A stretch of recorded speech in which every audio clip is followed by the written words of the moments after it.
Hello, everyone, and welcome to episode 268 of the Ortho Eval podcast. I'm your host, Paul Marquis, and today we're going to be talking about medication considerations in orthopedics with a guest, Dr. Kayla Bates. We'll be talking about the side effects to commonly used medications, when certain medications are indicated. We'll talk about if NSAIDs are helpful or harmful. We're going to go over quinolones, quinolone antibiotics, and exercise. And we're also going to talk about signs that medications are not helpful and so much more. But if you don't mind holding for a moment, we're going to hear a word from our sponsors. Welcome back, everyone.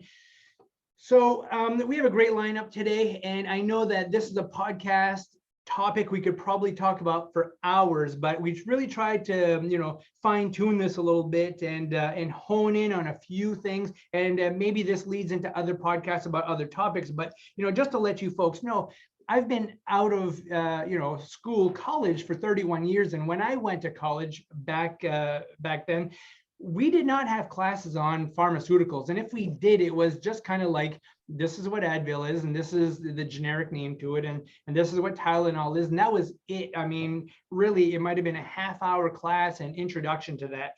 But now my daughter's in her 6th year of PT school. She's going to be a DPT. They spend a whole semester just on pharmaceuticals, and they learn so much more about it than I do.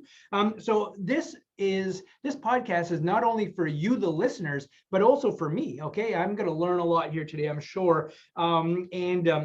And so I typically have to refer back to the PCP or the pharmacist when we have medication questions.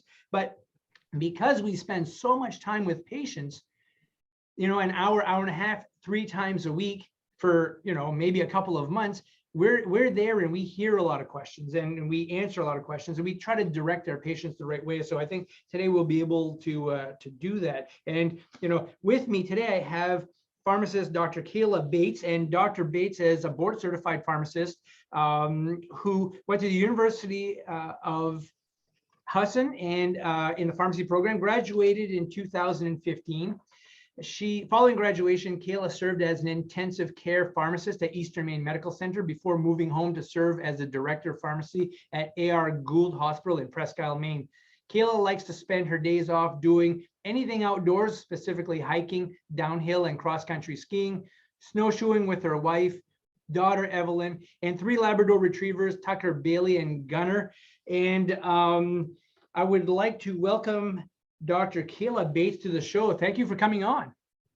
Hey, Paul. Thanks so much for inviting me. I'm really excited to talk about my favorite topic, medications. Yeah, and Kayla and I kind of got to know each other a little bit in the last year, and we really had a great time just kind of throwing different things back at each other because she specialized in medication. I would have medication questions for you, and then she would kind of bounce back and have PT questions, and we just had a great time just kind of helping each other out in our fields that we were not experts in, and that's kind of what prompted Kayla and I to do this podcast today. And as medical providers, we're obviously exposed to a lot of patients who have pain, spasms, swelling, inflammation. And in the rehab world, PTs, OTs, and ATs can't prescribe medications, but these patients can certainly get these medications on their own half the time. And we're just trying to give the patient some direction when they have a certain situation. So are you ready to get started, Kayla? Yeah. All right. Lay it on me. We're going to hit you with a couple big questions today. And, this is a question that I get from patients a lot. Can I take both Tylenol and ibuprofen together? What are your thoughts on that? Yeah, Paul. So that is a great question. And one I get often as a pharmacist as well. Patients often ask, is it safe to take ibuprofen and acetaminophen at the same time? Acetaminophen being the generic name for Tylenol. So acetaminophen and ibuprofen are considered different medication classes. So therefore, if they can be taken together because they're not considered a duplication of therapy. Mechanistically, they work different than the other. And so they can be used together if no contraindications exist to the medications such as Tylenol or ibuprofen. And before I get into the contraindications of the separate medications, I would first like to discuss how I usually recommend the regimens. So most of the time, Tylenol can be taken every 4 to 6 hours, and ibuprofen is typically recommended to be taken every 6 hours. With that, I usually try to recommend to patients if they do need multimodal approach of over-the-counter analgesic medications to stagger the doses so that you are receiving a dose of a medication every 3 hours. So, for example, if I recommend for someone to take acetaminophen 1 gram every 6 hours, I would have them take it, your dose of Tylenol now, and then 3 hours later, your dose of ibuprofen. Now, getting into the max doses, like I said, the maximum dose of Tylenol is 4 grams or 1 gram every 6 hours. Now, conversely, for ibuprofen, the maximum dose is 3.2 grams, and that would be 800 milligrams every 6 hours for acute use. Now, if you notice patients are using this more chronically past a week or so, we would want to decrease that total usage down to 2.4 grams. But in the acute phase, you can dose patients 800 milligrams every 6 hours for ibuprofen. Again, staggering the doses of the drugs by every 3 hours to have a more consistent pain control. Because when injuries do occur, one thing that we want to stay on top of is the pain, so that patients do have a more consistent pain control, and they're more comfortable and able to perform exercises with folks like physical therapists and whatnot. Now, switching pace a bit, the contraindications to Tylenol, and not a lot of people think of this, but Tylenol is usually a very safe medication to take unless the patient experiences liver dysfunction. So if you are a patient who has liver dysfunction, you would really want to either avoid Tylenol completely or decrease the total dose that you take per day.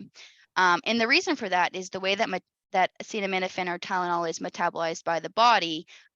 If you take too much, you can produce what's called a toxic metabolite, and then you could further your liver damage, which is something we would want to use caution.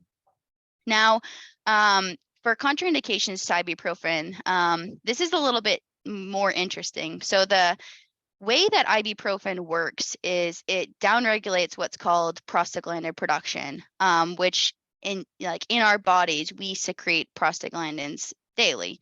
And it is considered a vasodilator, so it would expand blood vessels in certain areas.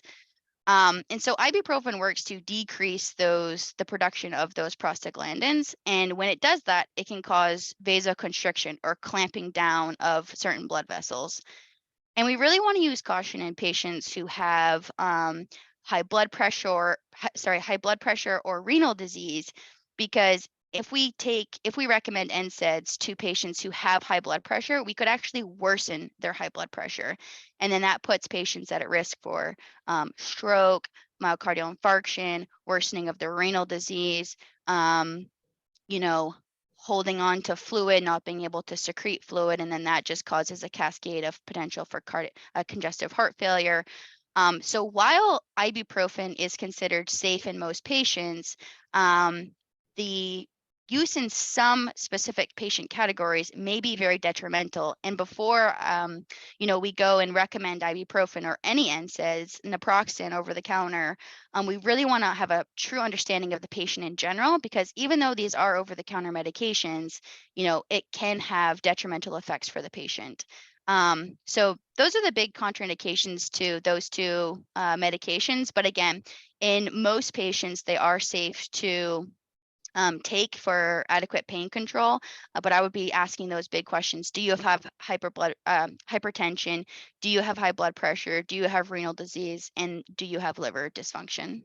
Yeah, those are great questions to ask, especially when we're doing our evaluation, and then we can kind of, feel it out as we get going, because some folks just really go at it hard with some of these medications, and they think that the more they take, the better, and that they're safe because they can just get it at, over the counter. And so what about how long is too long to take medication? I might see people who've had pain for 2 months, and then they start physical therapy, and they've been taking ibuprofen 3 times a day for the whole 2-month period. Is there kind of a window where we need to be kind of like, oh, maybe we need to lighten up on this, or maybe you need to talk to your pharmacist or physician about, maybe an alternative? Instead of taking ibuprofen 3 times a day, can we take something like meloxicam or Celebrex or something like that? Is there a better way to manage that? Yeah, so that's a great question too. I would say that, for most of the over the counters, I would give it a week to 2 weeks before we're asking questions of our primary cares or potentially a pharmacist to say, hey, what can I take instead of these medications? Drugs like meloxicam and celecoxib or Celebrex, those have their own detriments as well, with the similar risks. You worry more in those for those drugs, the long-term use, and even NSAIDs in general, ibuprofen and naproxen over the counter, is the risk of ulcer formation and gastrointestinal or GI bleeding. So we really want to, limit their long-term use because of that risk. There is, very good evidence that was suggests that chronic NSAID use can sort of worsen or have the risk of ulcer formation, especially if you have a history of peptic ulcer disease. Um, One way to sort of mitigate that risk with NSAIDs is to recommend, if you're going to have a patient that you're recommending ibuprofen for, having them take their medication on with food or with something to sort of coat that lining of the stomach to decrease the risk of that ulcer formation. So that's kind of a long question for that, or answer for that question, but I would say, 1 to 2 weeks until you really want to bring it back to the PCP and say, hey, I've had this pain going on for quite some time. This is what I've done. These are the over the counters that I've done. Is there another avenue that, or medication or therapy or whatnot that I can do to help with this pain? Yeah. Oh, great. That's a great answer. And I really appreciate you taking the time to answer that. Now, oftentimes we, in our clinic here, we have scenarios where people may come here by direct access. They have a significant radiculopathy. They're in a lot of pain, and they have a significant amount of weakness, or maybe they have a locked up meniscus, a bucket handle tear. They're all swollen. They're all inflamed. That is going to be a surgical case. They may be going into surgery in a couple of days, and they have just been taking a lot of ibuprofen and Tylenol just to kind of get things settled down a little bit. Are there any medications that should be held off before orthopedic or neurosurgery, right before the surgeries? Now, I know that if it's planned, usually those surgeons will say, stop taking this or this before coming in. But if it's going to be kind of like, oh, this is going to happen, it's going to be an emergency surgery in a couple of days, is there something that we could say, well, you really should hold off on these medications before you have surgery? Yeah, so in terms of over the counters, some surgeons, Tylenol is not so much of a concern, but NSAIDs do play a role in sort of the, it has like antiplatelet activity. And so we would want to try to limit that use if possible. Of course, patients who come in, it may be a little bit different for neurosurgery or fusion. Yeah, if you have an infusion therapy or whatnot, where they may recommend for you to hold NSAIDs prior to the surgery. Again, that would be likely planned. But I can't think of one indication where you would have an urgent surgery where you would want to, delay surgery for taking these medications. Now, that's for the over the counters. There are certain medications that, maybe not in pain in general that you would want to hold prior to major surgery, such as a joint replacement or, any surgery really. And so you may have patients that talk about, oh, I'm on these anticoagulants or I'm on these antiplatelets. And when I say anticoagulants or antiplatelets, I mean drugs like Eliquis or Xarelto, Plavix, warfarin. And I mean, you probably see it very often too. Patients come in on baby aspirin. And those medications are really the medications that I think of specifically that we would want to hold or stop prior to a patient having surgery. Again, if it's an urgent surgery, we'll take in the hospital, we will try to reverse those medications as best as possible. But the way that those drugs work is that they sort of stop the coagulation cascade and that they decrease the risk of clot formation. And so if we have those medications on board when the patient goes for a surgery, it will decrease the patient's ability to perform to build a clot post-surgery. So those are the medications that I really think of that we want to hold prior to surgery. Again, NSAIDs do have mechanistically the ability to have antiplatelet activity, albeit very small. But for patients who may be having significant blood loss, those are really the medications that I think of that we need to be holding. And most of the time that is recommended from the surgeon's perspective. But you may, as therapists, hear about that just talking to the patients like, oh, I have so many bruises because I'm on warfarin or because I'm on Eliquis or whatnot. And if they haven't thought about that, it's, we can remind patients that, hey, have you thought about, has your surgeon asked if you're going to stop that medication prior to surgery? Yeah. And sometimes people ask too, like, how long should we stop these drugs before the patient goes in for surgery? And, the question goes back to, in an urgent situation, what would you do? Most of the time we would try to reverse the mechanism of that drug using other drugs that we have here in the hospital. But if it's for a planned procedure, we leave it up to the surgeons, but sometimes there's upwards of, baby aspirin can take 7 days to be removed from the system that we would have to hold it. Wow. And a lot of people don't understand that, while baby aspirin 81 milligrams and even 325 is available over the counter, it can have some detrimental effects if the wrong patient is taking it, or if you're taking it at the wrong doses. Yeah, you mentioned aspirin, and it comes to mind. Like, I just had this happen recently. I had a patient come in, and he had a total knee replacement, and was telling me that he was on a baby aspirin for so 3 or 4 weeks after surgery, but also taking ibuprofen with that. Is there a problem with combining the aspirin and ibuprofen, Motrin, Advil, or any of those other NSAIDs?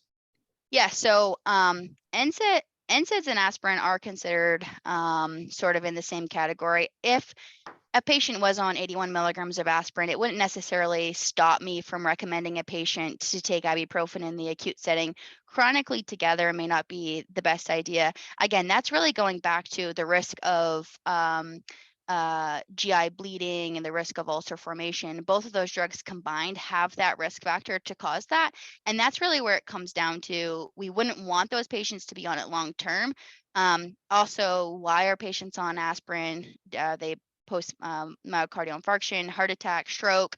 Should the patient be on ibuprofen to begin with? Some of those, more broad questions.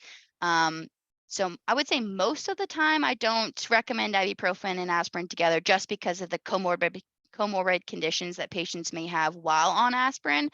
But it doesn't mean that they can't be used together.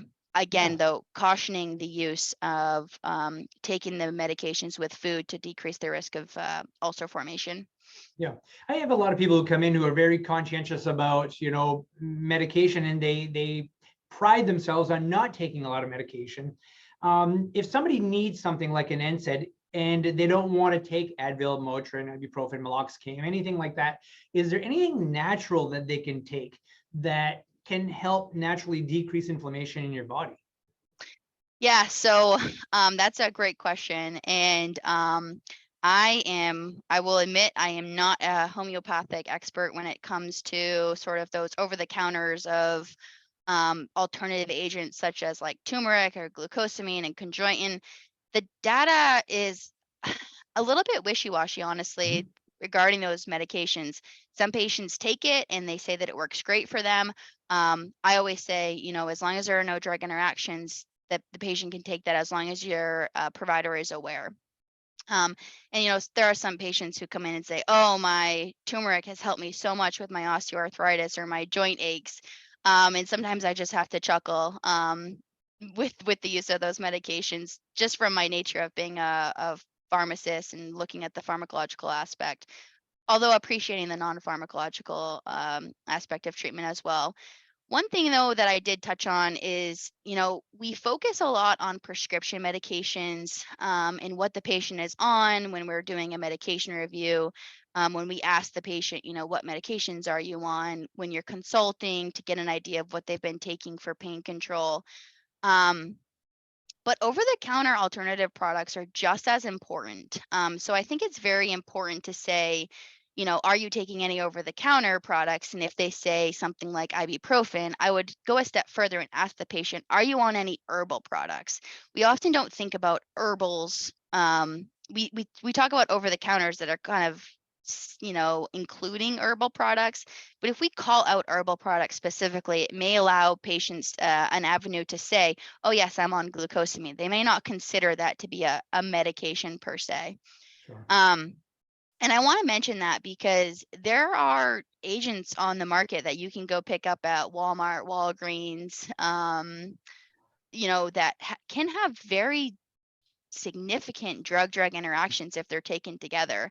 One, not specifically for, injuries that you may see as a physical therapist, but, St. John's wort, we often hear this talked about, that patients are on St. John's wort and it's just cured their depression. And that medication is available over the counter. But what people don't realize is that there are significant drug-drug interactions with agents that could actually put patients at risk for other medications that they're on not working appropriately. And so we really want to be asking patients from a wide perspective what medications they're on, including herbal products, to make sure that we're capturing those products. Yep. Now, we hum and haw about this in physical therapy a lot. A patient comes in, they've sprained their ankle last night or maybe this morning, and they're starting to swell, they're losing motion, they're in pain. What are your thoughts about taking ibuprofen right at the time of injury, after an acute injury like that? Are there your thoughts? I'd just like to get your thoughts on that, because some people talk about, well, we want to let the body do its own thing. And if we decrease the inflammation, we slow that inflammatory response down a little bit. It may cause a little more bleeding as a result. And, what are your thoughts? Yeah, so that is a loaded question. And unfortunately, the data is a bit conflicted when you look up data to say, should we be taking NSAIDs directly after an injury? Will it hinder the healing process? And should we just let the body kind of do its thing? When an injury occurs, and I just want to explain the mechanism behind that. So when an injury occurs, there are these recruitment of cells that sort of boost other cells to start the inflammatory process. And the thought behind giving NSAIDs in this instance is that it would sort of stop the body's ability to treat the injury at hand. Now, again, the data behind that is very, very, very conflicted. So, I typically will, in an ankle sprain and whatnot, 200, 400 milligrams of ibuprofen a couple of times a day is probably not going to hurt the patient. However, when you start looking into bone injuries and starting to hinder the healing in neurosurgery procedures such as like fusion surgery, there's a little bit more data behind holding NSAIDs prior to the fusion therapy to allow for that bony healing. And then upwards of like 2 to 3 months after the surgery, a lot of neurosurgery centers do recommend to stop taking NSAIDs for 2 to 3 months to sort of decrease the risk of inability of the body to have that bone formation. And it's directly because with the NSAID use, we're suppressing the recruitment of the cells that would allow that to happen. Yep. I do just want to stress, though, that the data is very conflicting, but what are your thoughts on that, Paul? Well, as far as, post-op fusion, it seems like the folks that we are getting from the neurosurgical groups that we work with, they're being held off for 3 months on the anti-inflammatories. As far as total joint replacements, it seems like they're holding off on them. There was a time when they were doing it for about 3 months, and now it seems like that is shortened a little bit. So if somebody has a lot of swelling and they want to get that settled down, they might start them on an anti-inflammatory, maybe a little earlier than they used to. So I think that, I see a lot of benefit from utilizing the anti-inflammatory or the non-steroidal anti-inflammatory, because it helps to decrease, that pain process. So it treats the cause and not just the symptom, like Tylenol does when it comes to pain. So I find that, when it comes to ankle sprains, I am huge on compression. Your first 12 to 24 hours, the body has to do its own thing. You get that leg elevated, you ice for pain, but after that, ice is ineffective at getting rid of swelling. Okay, so we know that physiologically, ice does not get rid of swelling. But then I might have them start with a little bit of ibuprofen or Tylenol just to keep their pain at bay. But I find that, compression, elevation are really the two best friends to a patient who's spraining their ankle early on after. If they're getting into a week or two after and they're still kind of swollen and inflamed, then I might have them, up the ibuprofen a little bit more with food, just to help get that settled down some more. But that's kind of the approach that I'm taking. I'm really, when somebody comes in and it's been, an hour or two or 12 hours, I'm like, yeah, hold off on the ibuprofen, give it a couple days, and then let it settle down, and then go ahead and start taking some. That's kind of been my approach to it. But again, I'm only a therapist, and Yeah, I see what happens to work well, from experience and from seeing hundreds and hundreds of these. I will say too, you touched on joints, total joints replacements. I do see sometimes too that patients may pre-op receive a dose of something like ketorolac, which is an IV NSAID that we give in the hospital. But sometimes that's followed up with various other medications like gabapentin, sometimes the celecoxib or Celebrex post surgery. But ultimately, a couple of days down the line or whatnot, most of our providers do tack on as needed ibuprofen for the treatment of pain. Yeah, great. Well, I want to change directions a little bit. I know we talked a lot about NSAIDs. I want to talk a little bit about prednisone. In my experience, I've seen prednisone used in situations where people have, like an acute herniated disc, or maybe they have an acute synovitis in their shoulder or their knee, and it really kind of settles that down quickly. People feel better all over. But there are some side effects to the use of prednisone, and I'd like you to talk, if you could, about, what are the side effects? What should we be, worried about? What could a patient develop from too much use of prednisone? What I also want to try to understand the tapered part of this. I don't understand that very well. Like, why do people take a certain amount for 10 days, or why do some people take 5 pills one day and then they taper that down to 1 pill by the day 6, or day 5. I'm not sure why that works. Yeah. So you asked specifically about prednisone, but prednisone is part of a drug class that's known as corticosteroids. So that may be prednisone, prednisolone, methylprednisolone. You may see patients on Medrol dose packs. And corticosteroids do work very similarly to NSAIDs. They work a little bit further up in the cascade, so they sort of decrease the inflammatory response from a multiple approach compared to NSAIDs just on the prostaglandin aspect. So they do work mechanistically quite similarly to NSAIDs, but there are multiple side effects from use of prednisone, corticosteroids that we want to be watching out for. One, concern that I have for patients, short term, couple of days of prednisone is probably not going to hurt anybody. It's when you get into the 7 to 14 days of patients being on steroids for quite a long period of time, maybe for rheumatoid arthritis or something in that disease state. But you worry about immunosuppression, and immunosuppression being the ability for a patient to mount an immune response when they need it.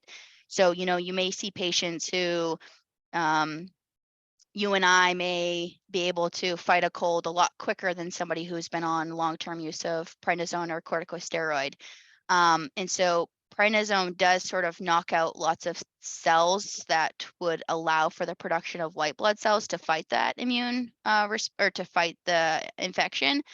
So immunosuppression is a big concern with prednisone and long-term use.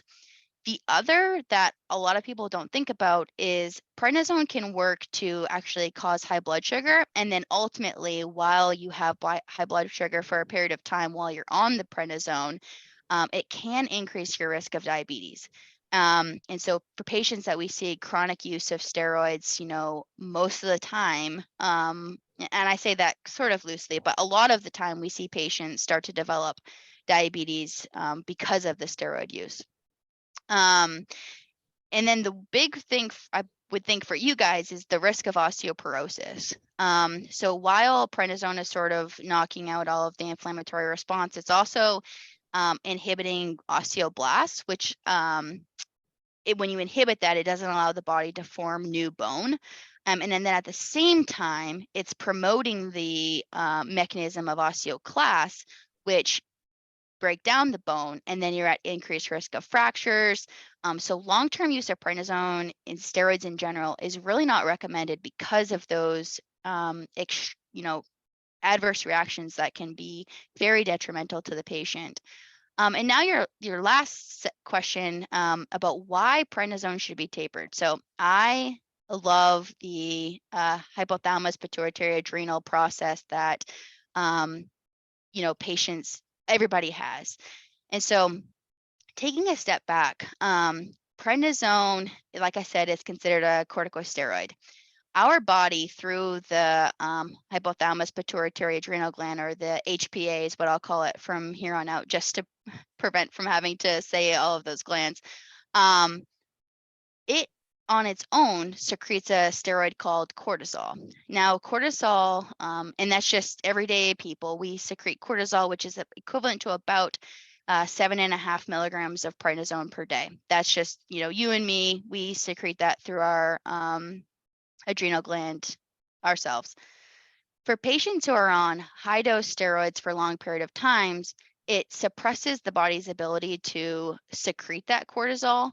And so cortisol is responsible for sort of regulating the body's stress response. It's helping to control our metabolism of food, regulating our blood pressure, our blood glucose, our fight or flight. And so when we suppress our own body's ability to secrete cortisol by giving the body prednisone, which is in a roundabout way the equivalent, we sort of lose the ability for our own glands to control those aspects of our body. And so that's why prednisone has to be tapered, and sometimes over a long period of time, and we may do a long taper depending on what dose the patient was on, is because we want to be able to sort of, when we don't work that adrenal gland to secrete the cortisol, it hypertrophies or atrophies, and it can sort of not do what it's supposed to do. And so we want to slowly taper that prednisone down in order for our adrenal glands to say, hey, I don't see that cortisol, or I don't see that steroid in my body anymore. I need to start upregulating my secretion of cortisol. And so that is kind of a long answer, but the reason why steroids do have to be tapered is so that we endogenously can secrete cortisol ourselves. Yeah. All right. Great. Thanks. Great answer. As therapists, we always look at, why do people have certain diagnoses? And when something comes in and it doesn't just look right, they come in with hip pain, and you get through their history, and maybe they've been on prednisone for a long time, and we're kind of assessing, and it's like, well, this looks like it could be an arthritic hip, but in the back of our minds, we need to be conscientious of, avascular necrosis, or if they have some sort of tendon injury, we've got to take that into consideration to see if that is a contributor to why they are having what they're having. And if they've not had any diagnostic imaging, it may not be a bad idea to kind of push in that direction just to rule out the avascular necrosis, and then you can kind of move ahead with your treatment as long as that's been ruled out. So I think that's one of those things we need to kind of, when we ask that question, are you taking a corticosteroid? In our minds, we're thinking, well, what can long-term use cause, and could it be contributing to why this patient is here today? Yep, I think that's a great point. And avascular necrosis, I'm not. How many times have you seen that? We probably get a couple cases a year. It's very rare. We've seen it kind of associated with this. I have seen a couple of cases where neurosurgeons, some have been a little cautious about utilizing them with radiculopathy type patients because they might have had a scenario in the past where somebody developed acute, avascular necrosis right after taking prednisone. And so I've heard these and seen some of these stories ourselves, but it's not something that happens very often. But I think it's one of those things we need to keep in the back of our minds, just like quinolones, which we're going to be talking about in just a little bit here. But yeah, that's, Yeah, that's kind of the point I was looking to see from your perspective, because there's the risk of the avascular necrosis with steroids, and I will say I haven't seen that before, but I was curious how often you have seen it. Because it most commonly happens when patients are on high dose steroids, like greater than 20 milligrams a day of prednisone for 2 to 3 months. But as you said, it can be an acute process as well. And although I've never seen it, I was just curious if you have seen it before in the clinic. Oh, yes, absolutely. I want to talk kind of brief. I mean, we could go all day on this topic here, but I just want to, for recognition for people who are working with patients, and it could be anybody out there working with patients, it doesn't have to be just physical therapists, but we as therapists are really thinking outside of the box about how do we control somebody's pain. And there's a big push in the therapy world, that we can help decrease opioid dependency with the modalities that we use, like electrical stimulation, ultrasound, heat, or ice, or whatever modality we might have. It could be massage, be certain techniques to desensitize that can help decrease pain. But how do we recognize when people are becoming addicted to maybe like hydrocodone, oxycodone, or something like that? Are there some subtle signs that we might see with somebody that might indicate that they're heading in that direction, where we probably should step in and recognize it and say, I'm kind of concerned about this. Can we talk about this? Can I talk to your provider about this? Or could you talk to your provider about this? Yeah, so in terms of opioid or opiate medications like oxycodone or hydrocodone, they definitely have their place in therapy to control acute pain. Most of the time, prescribers try to limit prescriptions to 7 days of acute therapy. And really, like you said, it's the risk of addiction or physical dependence of these drugs. And so, how the drugs work is sort of by decreasing the perception of pain or what the patient perceives as pain. And so, in turn, these patients get like this feel good notion on these meds. And so, when you start to feel better, you want to sort of take these medications more to continue feeling good. And that can lead to physical dependence and addiction, as you said. And so really the initial signs a patient is addicted to a medication such as oxycodone, it honestly may be a bit hard to identify initially, because patients may not want to share the fact that they're on this medication with you. You may know if you're embedded in a clinic that works very closely with a primary care or an ortho clinic or whatnot. And so maybe in the first couple of days, the patient may not be addicted. But as you start to identify that the patient is on this medication for a longer period of time, addiction, the progression of addiction sort of starts with, patients may be taking the medication more frequently. You may notice that they're not complaining that they're having pain, but that they're still taking these medications and saying to the providers, like I'm still taking this because I have pain. And there's sort of the discrepancy between what they're expressing to you and other people. And then as the disease sort of progresses, patients may become more irritable, not be able to participate in therapies as well because they're thinking about, when they're due for their next pain medication, and it becomes like very possessive in their thoughts. They could experience headaches, sweating. You may notice patients sweating more, inability to concentrate, which again, that relates directly back to the therapy. If they're not able to perform the therapy function with the therapist. And those are sort of the big highlights for patients who may be addicted to opioids. And again, it varies for the individual. It could be 2 days that you're on this medication, that you're taking it instead of as needed, you're taking it every 4 to 6 hours, as the doctor says. or it could be a couple of weeks that these patients are on the medication before they experience a physical and dependence on the med. So sort of those high level irritability, sweating, if they're starting to sort of come off of their, the dose is leaving their body or whatnot. But irritability is something to really look out for. And then also just the reason why they're taking it. If they're not saying that they have pain with you folks while you're doing therapy with them, but yet they're still on the medication, maybe time to start thinking about potentially bringing that up to the provider and having those discussions. Yeah, I think one of the things that I've seen probably most often in my experience of doing this for 30 some years is that patients will say, I'll ask them, are you taking medication? It might be, it might be 3 weeks after an ACL reconstruction, and they should really be off all their medication at that point. But I'll ask them, are you still taking any medication? And they might say, yeah, I'm taking my oxycodone. Well, why do you take it?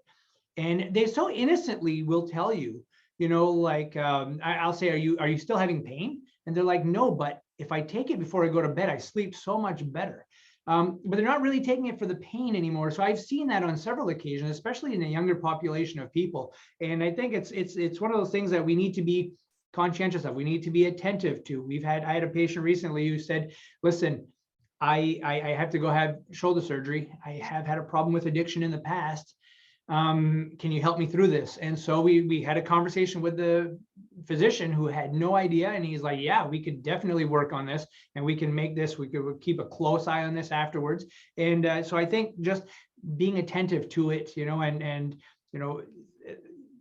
thinking about it when you see your patients is going to be important. And like I said, I'm not a specialist when it comes to medication, but I think having this awareness can be helpful.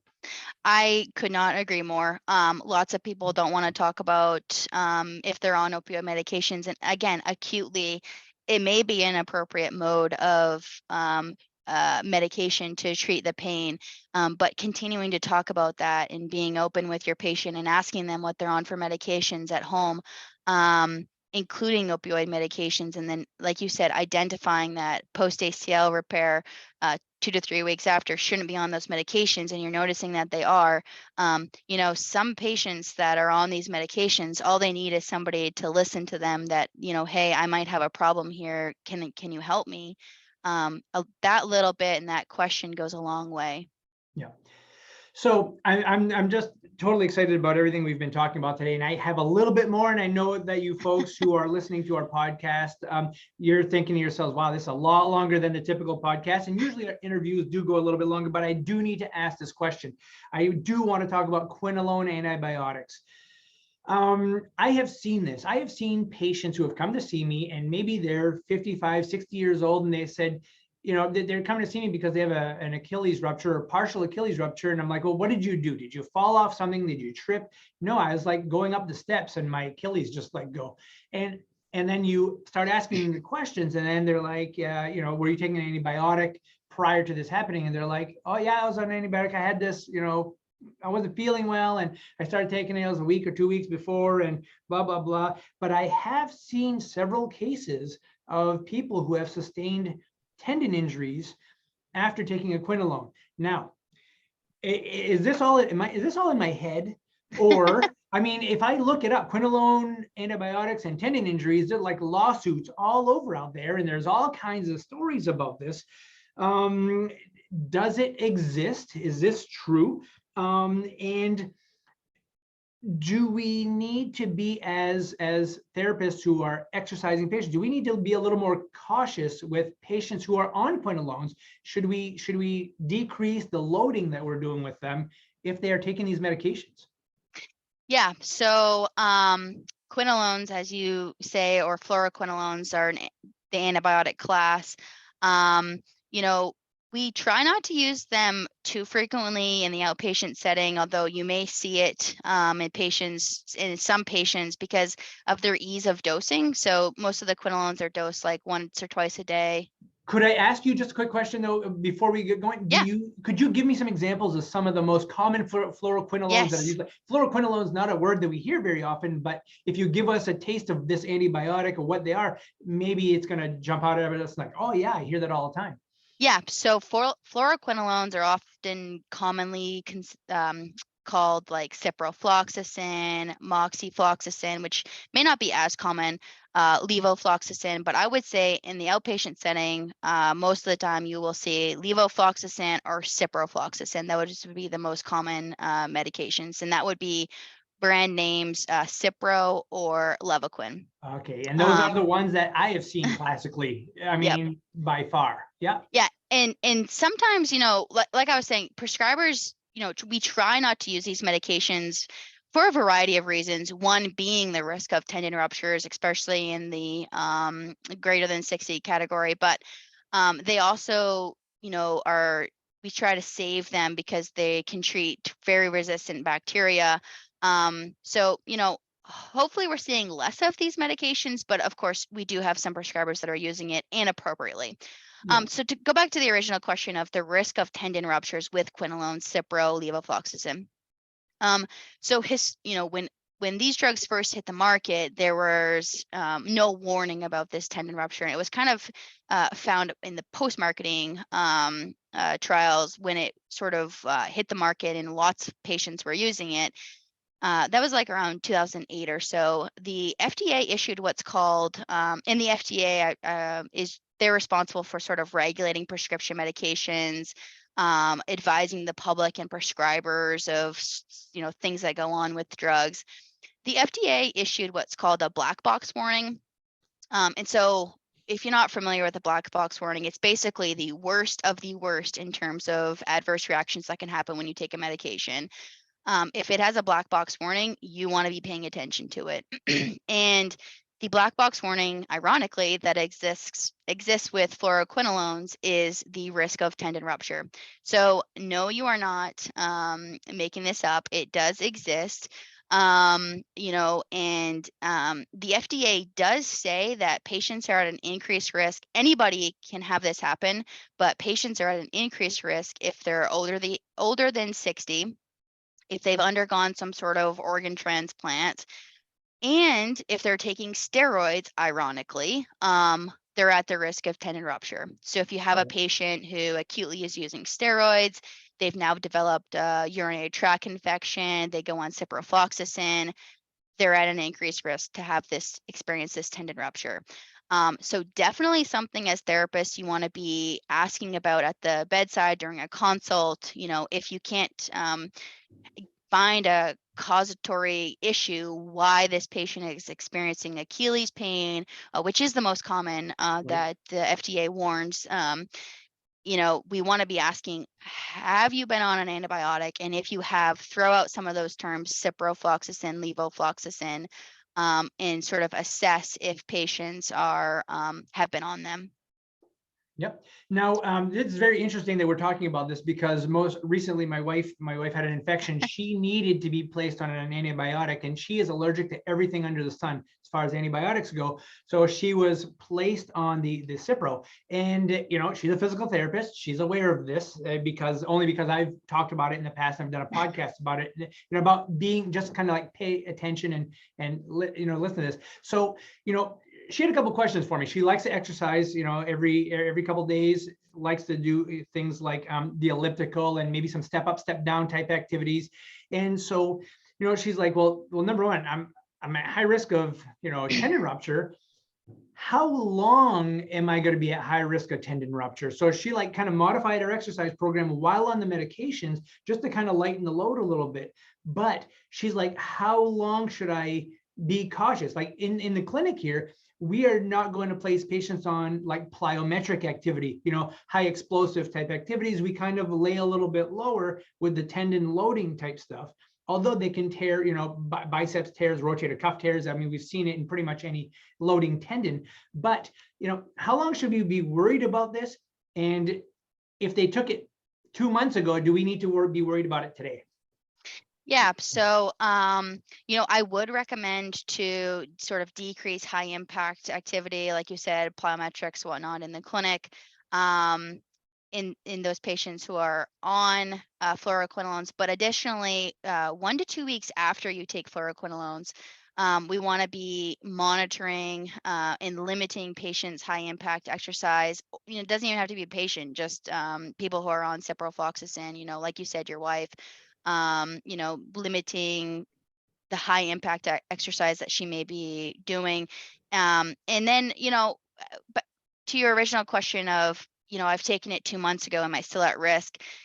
Most of this is related to when the medication is in your body. And so we do recommend 7 to 14 days as a washout period between when you stop taking the antibiotic and when you can sort of go back to regular exercise. Right. And I say the washout period being when you stop the drug and as it works its way out of your body. So as drugs are metabolized and it leaves the body, then that risk sort of is alleviated as well. Yeah, So I would I say, find that yeah, interesting that it can stay in your body for quite a while, and different medications are, you can get rid of it sooner than others. So I think that's cool. yeah, that's a whole nother topic. Yeah, absolutely, absolutely. Great. So I think that what we talked about today is really going to be valuable and fruitful for a lot of folks out there who see patients who might get exposed to what they are taking for medications. They're under different scenarios, and it may modify the way you treat your patient. It may modify your evaluation and make you think in a little different direction, which I think is super important. And that's why we made Ortho Eval Pal, so we can evaluate orthopedic patients better and with more confidence. And I think that is super helpful. Is there anything else you want to throw out, Kayla, that I might have missed or that you think would be important for folks out there? No, I think it was really a fruitful discussion. I will just want to throw out that, you touched on at the beginning, Paul, that you often rely on pharmacists or the PCPs if you have medication questions. And I just want to extend as well that if you do have questions regarding medications or what the patient should be on, get in touch with your local pharmacy, whether that's, if you're embedded in a clinic that has primary care with ambulatory care pharmacists, or if you are, know your local Walgreens or Walmart pharmacist, give them a call and just run your thoughts by them and what their recommendation would be. We're always there to help as much as we can. So please just reach out. Don't hesitate to reach out. Yeah, I think it's one of those things we forget about, in that, when we talk about the team, we typically talk about the athletic trainer, the physical therapist, the occupational therapist, the PT assistant, the PCP, the orthopedic surgeon, and there's our team. But really, we really should include pharmacy in that. And as you've heard today, there are so many aspects of this, and we just talked about a small handful of things, but there are so many aspects that we could learn about and help our patients with. And like I said, we spend a lot of time with patients. And so they have questions for us. We get to learn a little bit about them. And I think if we want to optimize our outcomes and optimize our evaluations, we should just, we should have pharmacists in that team of ours that we work with. Kayla, I can't thank you enough for being on the show today. If people out there who are listening have questions, maybe some general questions about pharmacy, are you okay with answering those? And if so, how do people get in touch with you? Yes, of course. Happy to answer any questions anybody may have. My email address is khbates, BATES, at northernlight.org. And please feel free to reach out, email with any questions that you may have. Great. Thank you so much, Kayla. And if any of you have questions, let me know also. I know that a lot of you connect with us. If you have questions for the show, please send them to me. I'll put the link to Kayla's contact information in the show notes. And I hope you all enjoyed today's show. Be sure to rate us and review us on your favorite podcasting platform. Tell your colleagues about us and your friends about us. And as always, be kind to each other and take care. Thank you.